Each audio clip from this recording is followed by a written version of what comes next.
Merci beaucoup pour toutes ces interventions.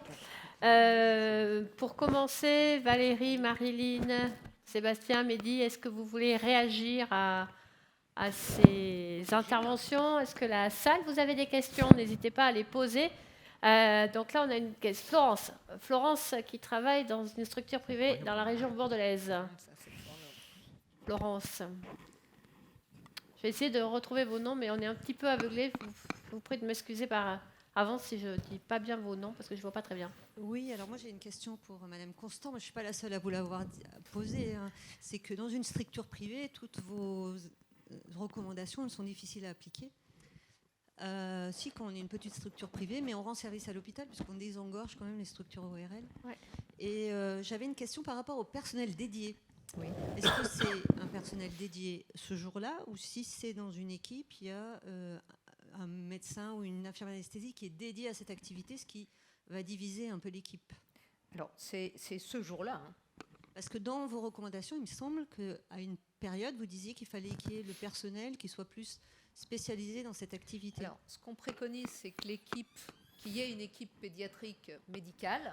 Si possible, éventuellement, si vous avez la possibilité d'avoir aussi une équipe IAD, pourquoi pas. Mais ce qui est important, c'est l'équipe médicale dédiée.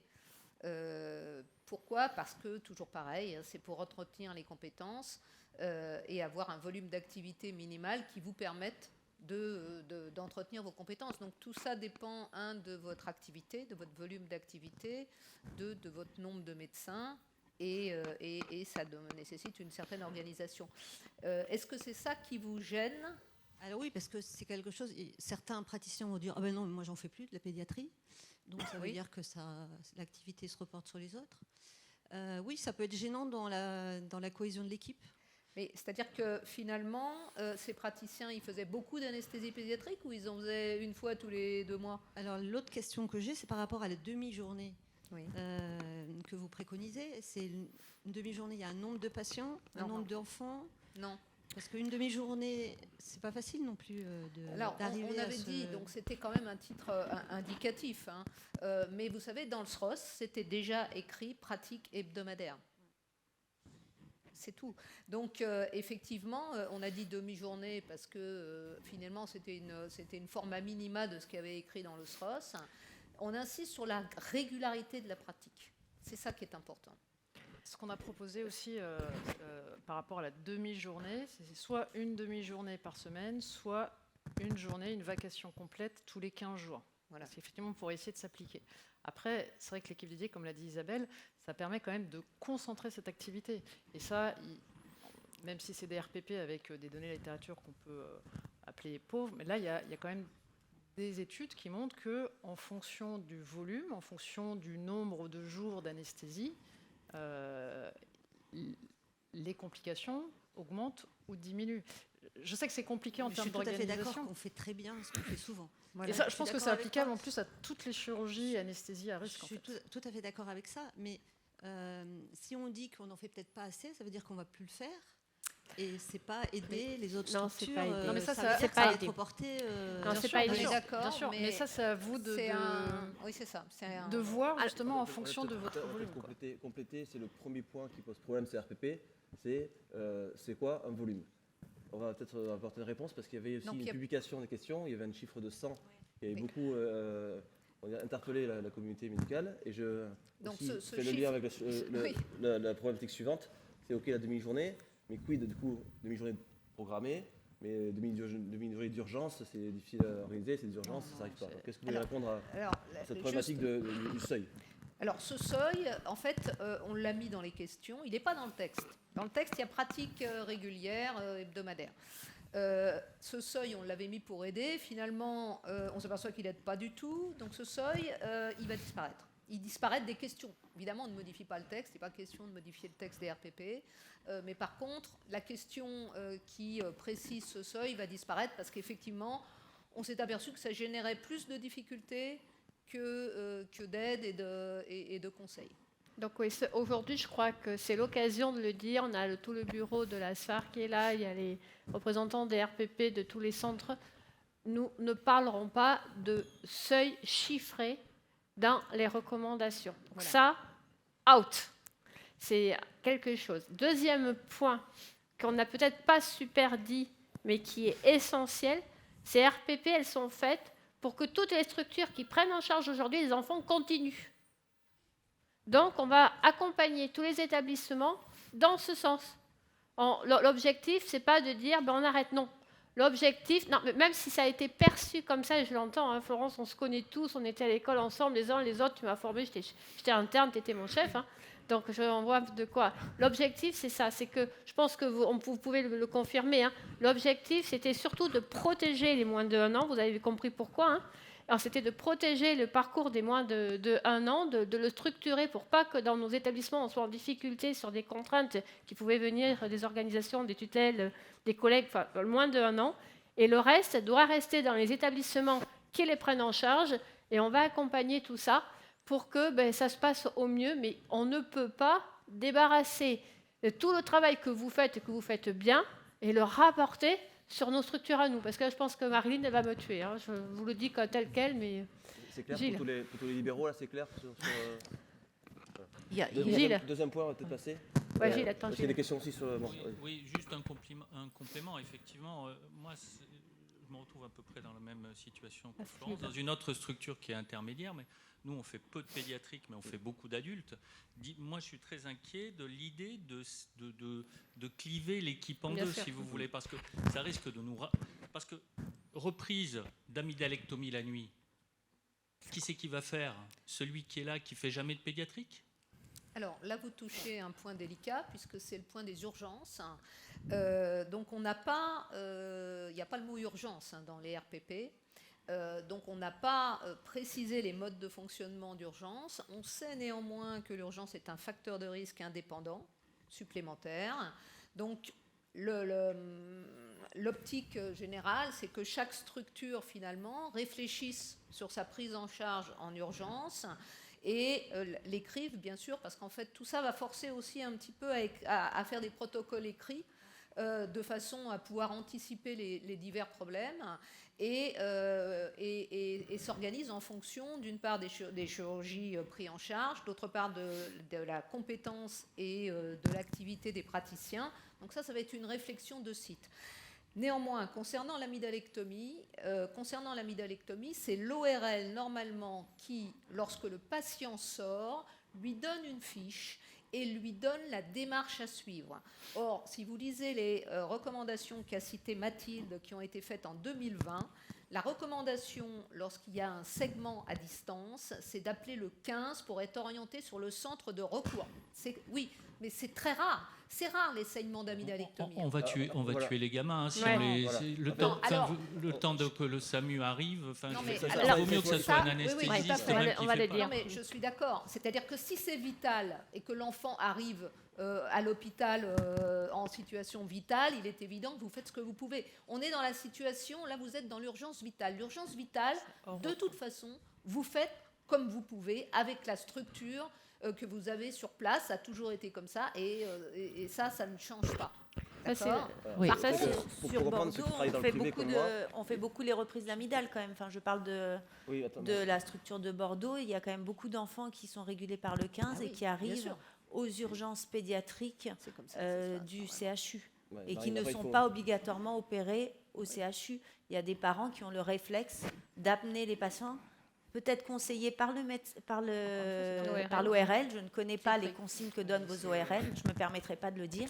Mais par contre, je sais mes nuits et je sais que je fais des reprises d'amygdale.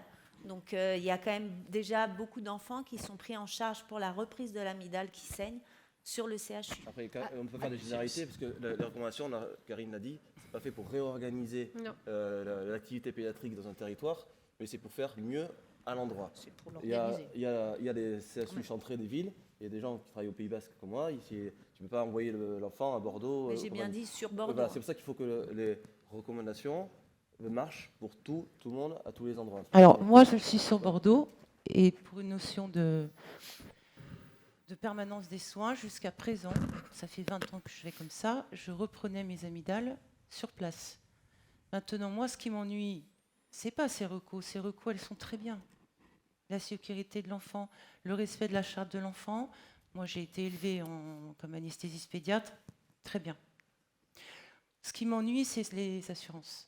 Et il y a un item qui date de juillet 2024, qui est en petit, et, sauf si je n'ai pas bien compris, mais moi, je lis sur ces items des recours qu'on doit s'organiser en urgence comme si c'était du programmé. Je n'ai pas de deuxième liste de garde de médecins anesthésistes. Il n'y en a dans aucune clinique de France qui fait Donc, ça, on va le réécrire. Voilà. Parce que c'est pareil, c'est une fiche. J'ai appelé Yavardios de Branchet il y a 2 jours. Ouais. Il m'a bien expliqué que si j'avais un souci, j'espère pas, j'en ai jamais eu, j'ai de la chance, c'était opposable. Non, avec un expert. Alors, ces fiches, c'est vrai qu'on a voulu écrire ces fiches, vous me dites les filles, hein, on a voulu écrire ces fiches pour accompagner le texte des RPP qui est super compliqué à lire. Enfin, globalement, nous, on est hyper contents à la SFAR que les textes de la SFAR soient lus, parce qu'on reprend beaucoup les textes les réglementaires de 94, le SROS, que personne n'avait lu, mais le texte de la SFAR est lu. Donc déjà, ça donne du poids à notre société savante. Bon, à part, une fois qu'on a dit ça, ce texte, il est difficile à accompagner notre quotidien, donc on a voulu faire des fiches. En fonction de réponses et de vos retours. Voilà. Et c'est vrai que ces fiches soulèvent d'autres questions. Donc, c'est les 2 questions qui posent problème. Donc, c'était ce seuil, vous avez compris, le seuil, on a réglé. Et les urgences, avec vos retours, je pense qu'on en a parlé en bureau, on en a parlé avec la DARPEF, on va réécrire le chapitre des urgences pour que vous n'ayez pas... Il faut qu'on trouve une solution pour ce point-là. On ne peut plus reprendre seul les amygdales. Actuellement, il faut être aidé. De toute façon, ça reste extrêmement dangereux de les reprendre seuls. Mathilde l'a parfaitement dit, il y a des accidents quand même. On ne les voit pas comme ça au grand jour, mais il y en a. Donc, il faut réfléchir sur l'organisation pour la prise en charge en urgence des amygdalectomies. Par ailleurs, la technique chirurgicale a changé et il y a moins de saignements, il y a moins de douleurs, moins de saignements. Donc, la prise en charge est plus simple, l'incidence des reprises baisse.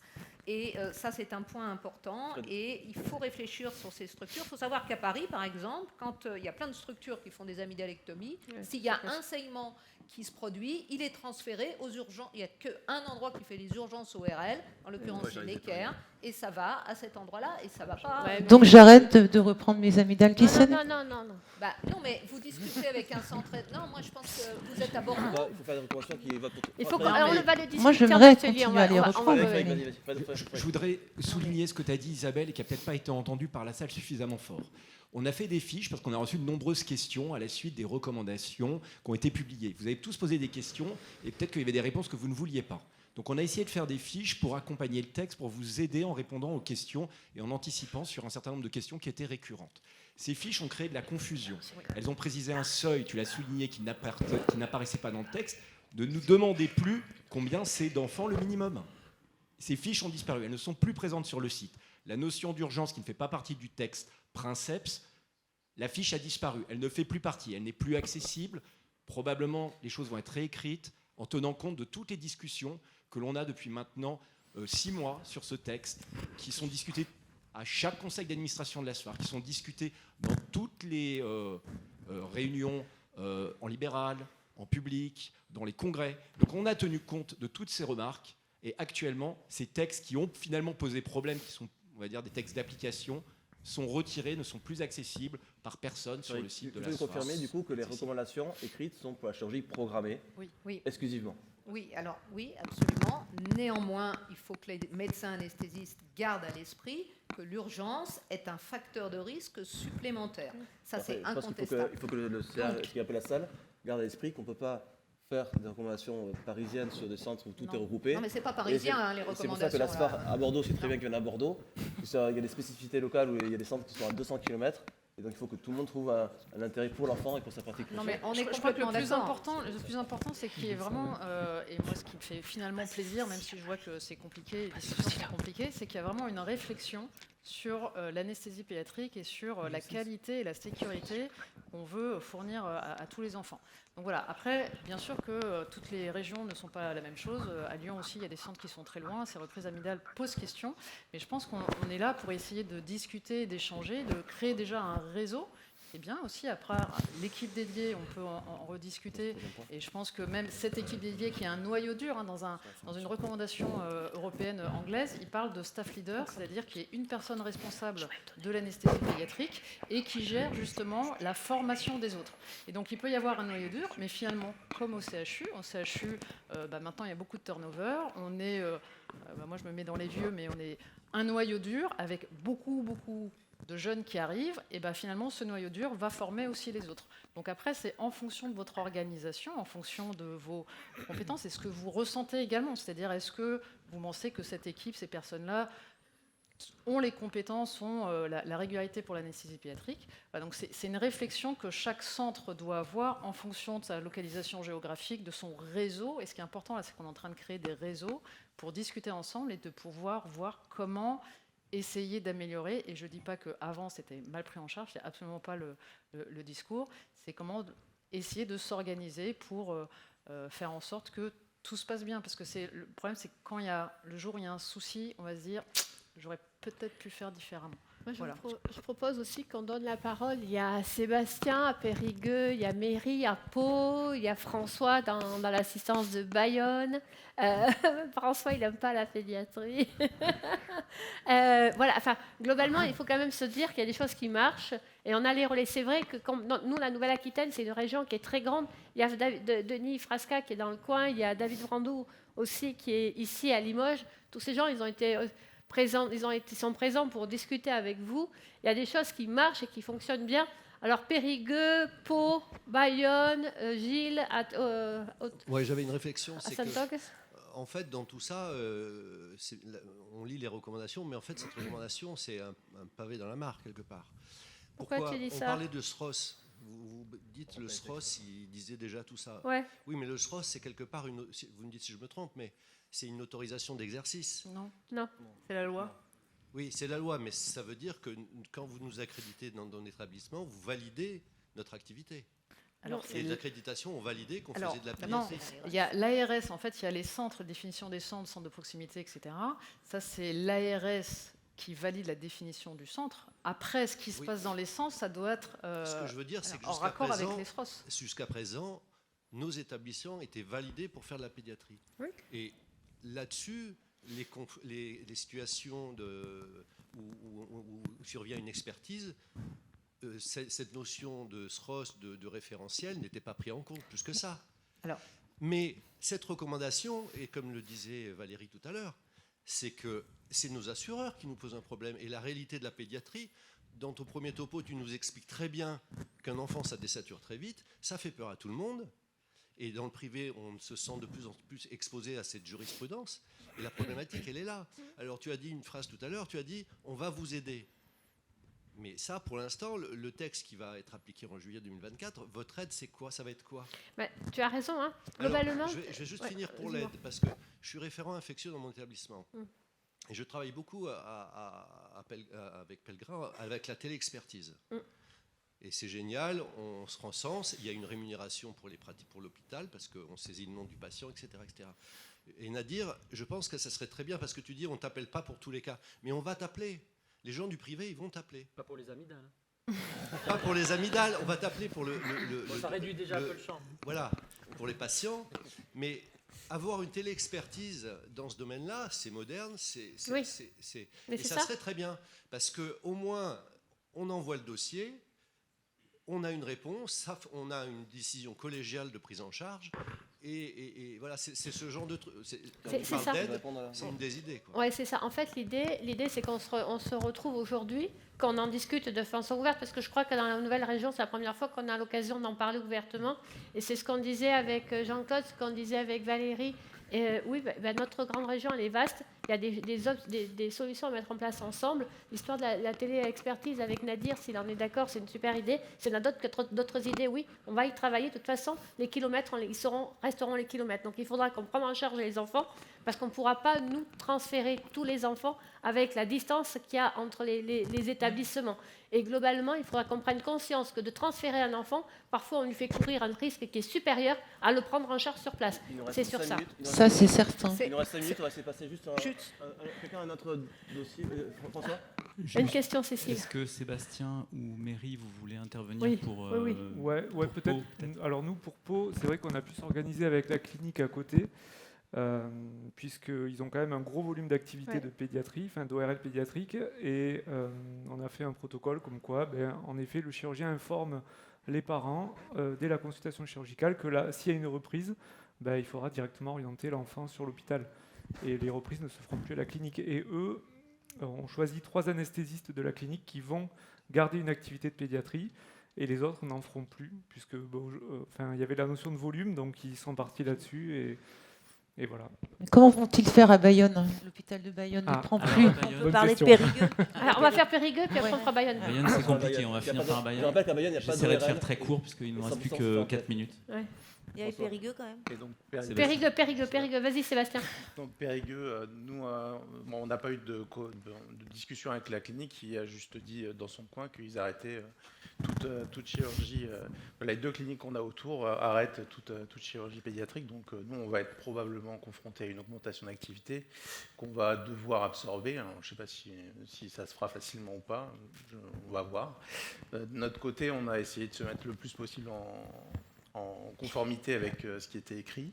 On essaye de réactiver notre formation. On a 2 anesthésistes qui font le DU de pédiatrie cette année. Et puis on a mis en place une petite réunion avec des IAD et ces anesthésistes-là pour essayer de formaliser un petit peu notre pratique.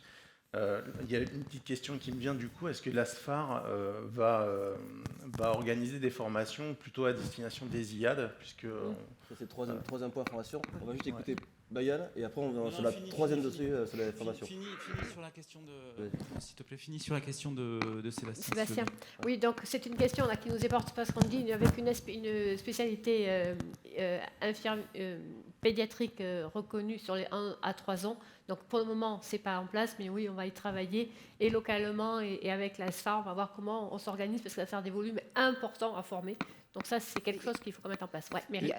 Juste pour la formation, il faut vraiment aussi pousser l'administration, en particulier à l'hôpital, pour les obliger à nous fournir des formations. Enfin, nous, c'est ce qu'on a fait en tout cas pour les IAD et pour les anesthésistes, en particulier si on fait de la toute petite pédiatrie. Ouais. Il faut absolument avoir une formation assez régulière. Ouais. Pour les libéraux, dans la formation Stampiller SFAR va protéger les libéraux en disant vous avez la formation continue à Stampiller. François, Bayonne. Je voulais juste dire que la SFAR propose déjà des formations à visée pédiatrique. Il y a des formations pour les infirmières, les EDE de SSPI par exemple, pédiatriques, ce qui est rare, c'est des formations rares.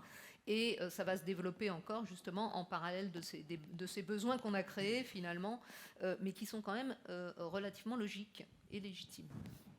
François. Alors rapidement, Bayonne, c'est le BAB, puisqu'il y a Jean-Claude qui est à Biarritz, mais on n'a pas de conflit ou de querelle de Il n'y a pas de challenge, il n'y a pas de challenge rugby.